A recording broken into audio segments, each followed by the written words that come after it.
Hello everyone. इस video में अभी हम एक्सरसाइज 1.2 का क्वेश्चन नंबर 1 को बनाने के लिए सीखेंगे। क्वेश्चन दिया गया है कि prove that √5 is an irrational. हमें प्रूव करके दिखाना है कि √5 एक इरेशनल नंबर है। इस तरह के क्वेश्चंस को ना हम कॉन्ट्राडिक्शन मेथड से बनाते हैं।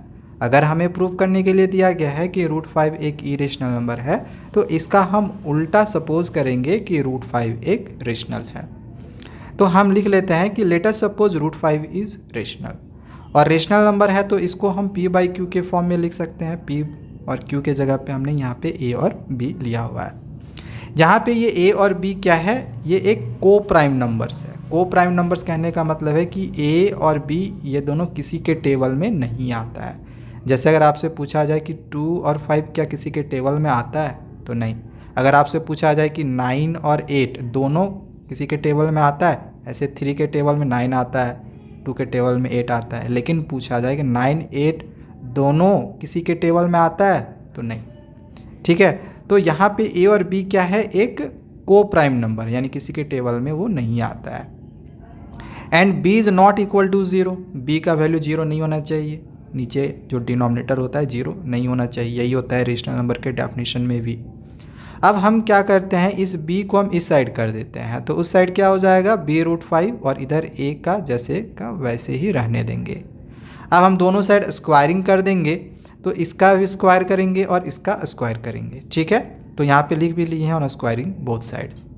तो एक बार देखो हम इसका स्क्वायर कर दिए और फिर इधर a का स्क्वायर किए।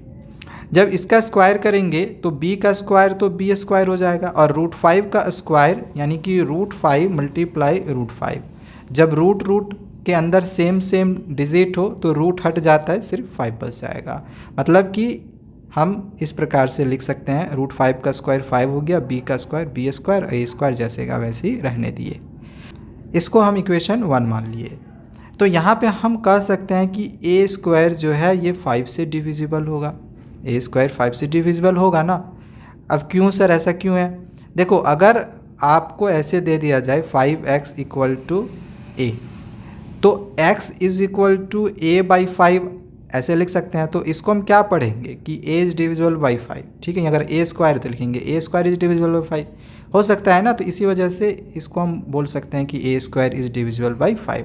अगर a स्क्वायर 5 से डिविजिबल है तो ऑब्वियसली a भी 5 से डिविजिबल होगा, तो इसलिए लिख दिए सो a is also divisible by 5, है ना। अब चलिए इसके आगे के सॉल्यूशन को करते हैं। अब हम यहाँ पे देखो, ये जो a है ना, इस a के जगह पे हम 5c मान लेते हैं, और c कोई भी एक इंटीजर हो सकता है, इसलिए लिख दे where c is any integer. तो इस a के जगह पे इसी 5c के वैल्यू को पुट करेंगे, तो लिखेंगे putting a is equal to 5c in equation 1। इस इक्वेशन 1 में हम इस a के जगह पे 5c को पुट कर रहे हैं।